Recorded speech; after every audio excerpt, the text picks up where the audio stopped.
Good afternoon, Business Bulldogs. My name is Dawson DeTombe. I'm the owner of D&S Vending, and I'm excited to share with you guys about our new business venture. So what is D&S Vending and what are we about? We create vending micro markets. These are basically 24/7 self-serve retail locations that we build at locations who partner with us. Now, what is exactly a vending micro market? A lot of people are not familiar exactly with that concept. If you think about a self-checkout at a Target or a Walmart, it works in a similar fashion. Patrons go up and grab their product on a shelf that's freely out, go to a kiosk, scan, pay, and then leave. A vending micro market works in the same fashion, except with convenience products. If you look at our vending micro market example photo, it works like that.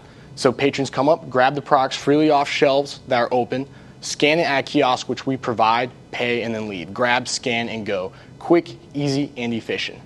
But Business Bulldogs, why are we doing this? What is the problem we are trying to solve? As you know, people are often stuck at locations for long periods of time without access to food and drink and other convenience items that they may need. Now, to satisfy those needs, we usually turn to traditional vending machines. And when I say traditional vending machines, it's the vending machines you see at your local DMV or hospital, and almost all of us have used this at least once in our lives. But these traditional vending machines consistently fall short of meeting the customer's needs. They are too often out of product, out of choices, and out of order. Now, Business Bulldogs, you have to understand, D&S Vending started as a traditional vending machine company. So we got to see up close the limitations of these machines that were even brand new and how they didn't consistently satisfy the customer. So we created a solution. We created D&S Vending Micro Markets, a distinct new venture where we bring at zero cost to the partnership locations a vending micro market to them. Grab the product you want straight off the shelf. That's eliminating technical issues and getting the product you want at zero hassle. Currently, our target market is inside of Onslow County. However, the types of locations we'd love to work with are schools serving primarily the faculty and staff, buildings with high foot traffic, hotels, as well as companies with 100+ employees on site. And you may ask, why would any of these locations choose to partner with D&S Vending? And here's the reason. At zero cost and zero hassle to them, they get a unique service to offer to their patrons or employees, as well as an additional stream of revenue. We're offering the businesses in Onslow County a win-win-win situation, Business Bulldogs. The customer wins because they get the experience they want and the product that they actually want. The business location wins because they get to add even more value to the people walking into their door, as well as an additional stream of revenue. And we win as a small business working towards success. Right now, after doing market research, we've discovered that there is no other local company that is currently doing vending micro markets in Onslow County. We're the only local company that is doing this, which leaves us a ton of opportunity. And we're really excited about that. If we had to name a competitor, though, it would still be traditional vending machines or national providers of vending micro markets.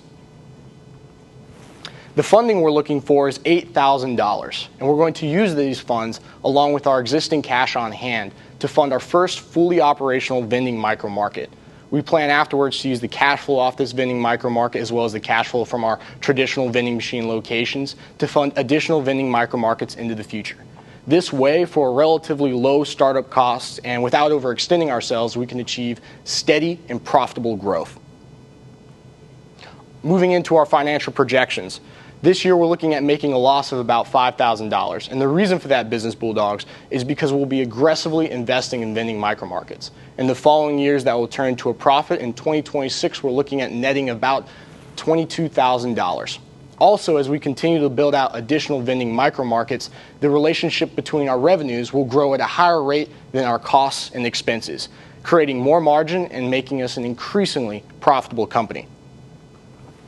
Milestones coming up for us is by July 1st, we will have our first location partnership signed on and committed to being with us as a location where we build out a vending micro market. By August 1st, we will have our funding secured and the equipment ordered. And then by September 1st, we hope to have the completed install of this vending micro market on location up and running. The team that makes this happen is me and my longtime business partner, Shelby DeTombe, who is also my wife, and we both work very closely on this project together. And moving on to partners and resources, it's going to be the Small Business Center that's been very instrumental in getting us the information we need when we need it. Montia Markets, which is our supplier of hardware and software needs for this venture, as well as the D&S location and charity partnerships we hope to establish in the future. Thank you, Business Bulldogs, for listening to my pitch. I'd love to answer any questions that you may have. Thank you. Yes, Great ma'am. presentation. I do have a question for you. What obstacles do you foresee in the future, and how do you plan to overcome them? So this is a very capital-intensive business. We first have to get the money to set up the markets, or get the funding at least to set up these markets before we can set them up. So there is a limitation on scaling. And I also see a struggle with the logistics of moving around the needed product once we have more than 10 micro markets. But we can grow at our own pace, and I foresee that the answer to that question, ma'am, is going to be steady and profitable growth. Like, I don't want to overextend ourselves in getting multiple locations before we really have the logistics and the capital needed to support those locations. So steady growth where we don't grow too fast is how I'm going to address that issue. Yes, ma'am.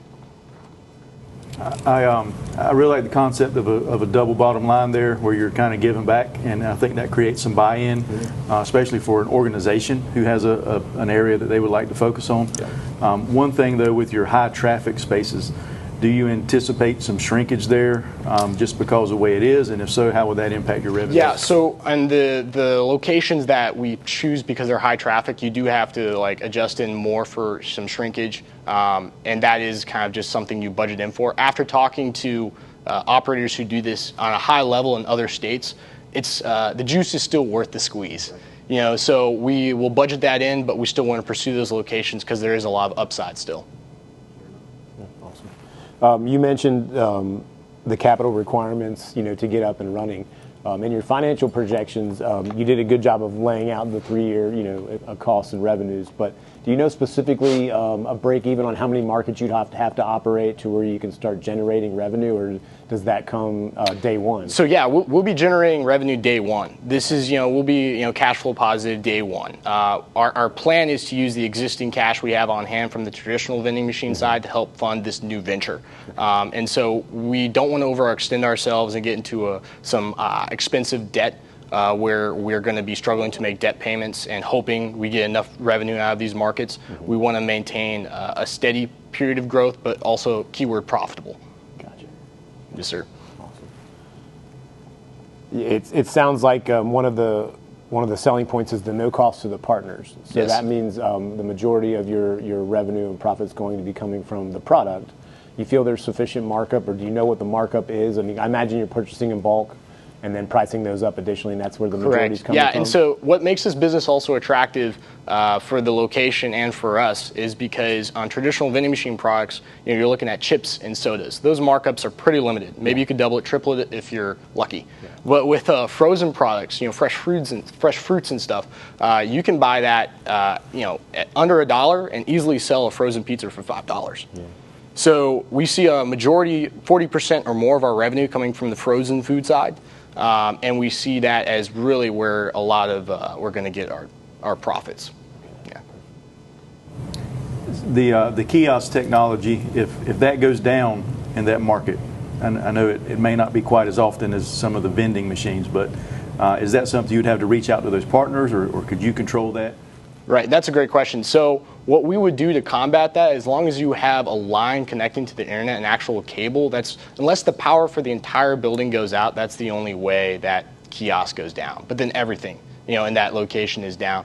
And that's one of the key points we wanted to get into this business model, is because it has a lot less technical moving parts than a traditional vending machine. We would buy brand new vending machines out of the box and they would face problems. People would buy a product and wouldn't dispense the product. Those are brand new machines. But with this, since you're grabbing it straight off the shelf, that's no longer an issue. The only problem we could have is if power for the entire, area building was cut off.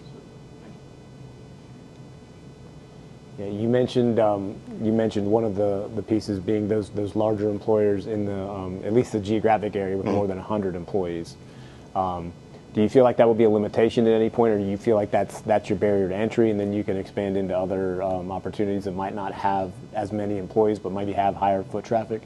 Yeah, so Honestly, we're looking for a location partner that has either or both. I'm really not worried about, I want to focus on,